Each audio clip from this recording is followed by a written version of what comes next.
नमस्कार. बऱ्याचदा ना आपल्याला सकाळच्या घाईगडबडीच्या वेळेला कोणता पौष्टिक नाश्ता बनवायचा हे समजतच नाही. तेच पोहे, उपीट खाऊन सर्वांना कंटाळा येतो. प्रत्येकाला काहीतरी नवीन हवं असतं. त्यामुळेच मी आज तुमच्याबरोबर अगदी परफेक्ट प्रमाणासह मऊ लुसलुशीत तांदूळ आणि मिश्र डाळींचे जाळीदार अप्पे कसे बनवायचे याची रेसिपी शेअर करणार आहे. अप्पे बनवण्याचं सर्व परफेक्ट प्रमाण मी तुमच्याबरोबर शेअर करणार आहे. पीठ फर्मेंट करण्याकरिता कोणती एक वेगळी प्रोसेस करण्याची गरज पडणार नाही. हा एकच पदार्थ घातला तर एकदम व्यवस्थित पीठ फर्मेंट सुद्धा होईल.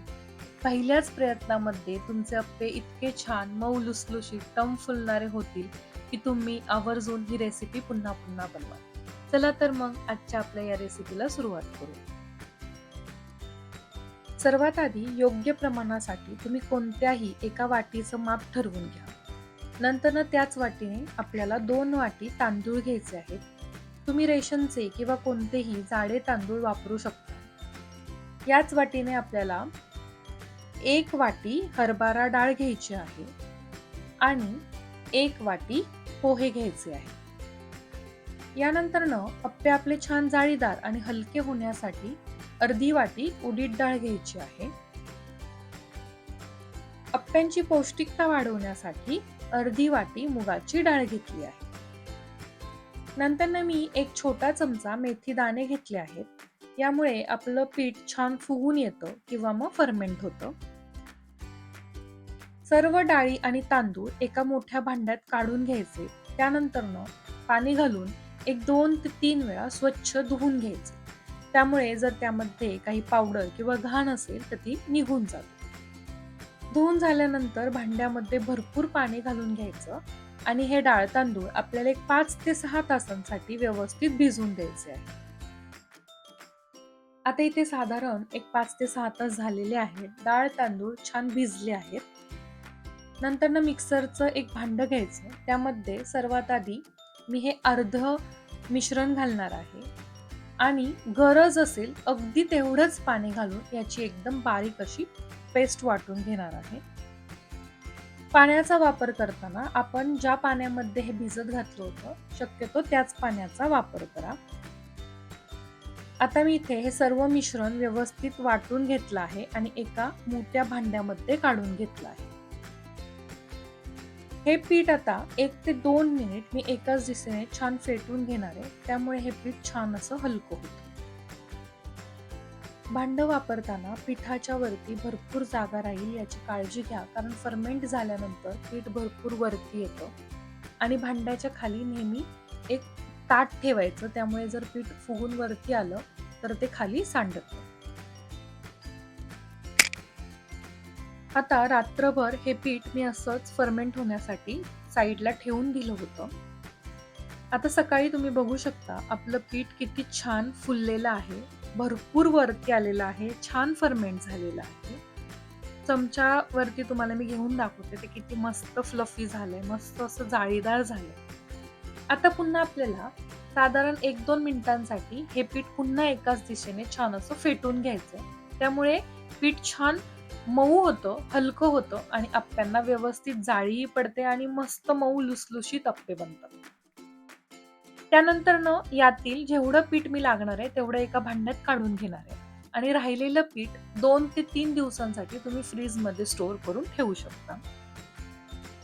आता हे जे मी पीठ अप्पे बनवण्यासाठी काढलेलं आहे त्यामध्ये मी बारीक चिरलेला कांदा, टोमॅटो, हिरवी मिरची आणि कोथिंबीर घालून घेणार आहे आणि त्याचबरोबर चवीनुसार मीठ देखील घालणार आहे. तुम्हाला हवं असेल तर तुम्ही यामध्ये किसलेलं गाजर आणि बीट सुद्धा वापरू शकता. हे सर्व छान एकजीव करून घ्यायचं आणि नंतर इथे मी साईडला अप्पे पात्र गरम होण्यासाठी ठेवलं होतं. ते छान गरम झालंय. आता मी त्याला तेल लावून घेणार आहे आणि हे जे अप्प्यांचं पीठ आहे ते व्यवस्थित त्यामध्ये घालून घेणार आहे. अप्प्यांचं पीठ अप्पे पात्रामध्ये घालत असताना गॅसची फ्लेम एकदम बारीक ठेवायची, त्यामुळे आपले अप्पे खालनं जळत नाही. सर्व अप्पे घालून झाले की झाकण ठेवून बारीक गॅसवरती एक 2 ते 3 मिनिटांसाठी आपण ते शिजवून देणार आहोत.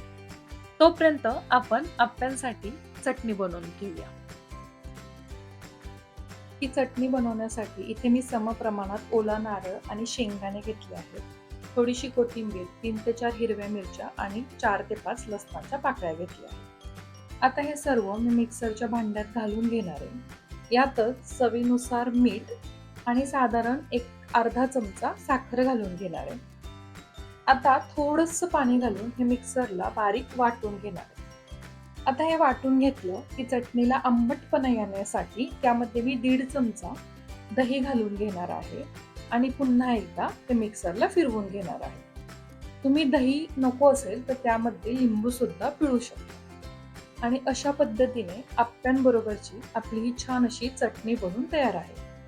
सर्वात शेवटी या चटणीवर आपण गरम तेलामध्ये मोहरी आणि जिरं घालून याची फोडणी देऊन घेणार आहोत आणि ओल्या नारळाची आणि शेंगदाण्याची खमंग चटणी तयार आहे. आता 1-2 मिनिटं झाली आहेत आणि आपले आप्पे सुद्धा शिजले असतील. आता आपण झाकण काढून घेऊया आणि चमच्याच्या मागच्या बाजूने हे आप्पे पलटी करून घेऊया. तुम्ही बघू शकता आप्प्यांना मस्त सोनेरी रंग आला. दुसऱ्या बाजूने पलटी केल्यानंतर सुद्धा बारीक गॅसवर तुम्ही अर्ध्या मिनिटासाठी सुद्धा शिजवून घेऊ शकता आणि अशा पद्धतीने आपले हे आप्पे बनून तयार आहेत. तुम्ही पाहू शकता आप्पे मस्त फुलले आहेत, छान जाळीदार झालेले आहेत. तर तुम्हाला आपली ही आजची आप्पे आणि चटणीची रेसिपी कशी वाटली हे मला कमेंटमध्ये नक्की सांगा. अशा छान छान रेसिपीज बघण्यासाठी आपल्या स्नेहाज किचन स्टोरीजला नक्की सबस्क्राईब करा. व्हिडिओ आवडला असेल तर व्हिडिओला लाईक आणि शेअर करा. भेटूया पुन्हा एकदा अशा छान रेसिपी सोबत पुढील व्हिडिओमध्ये. धन्यवाद.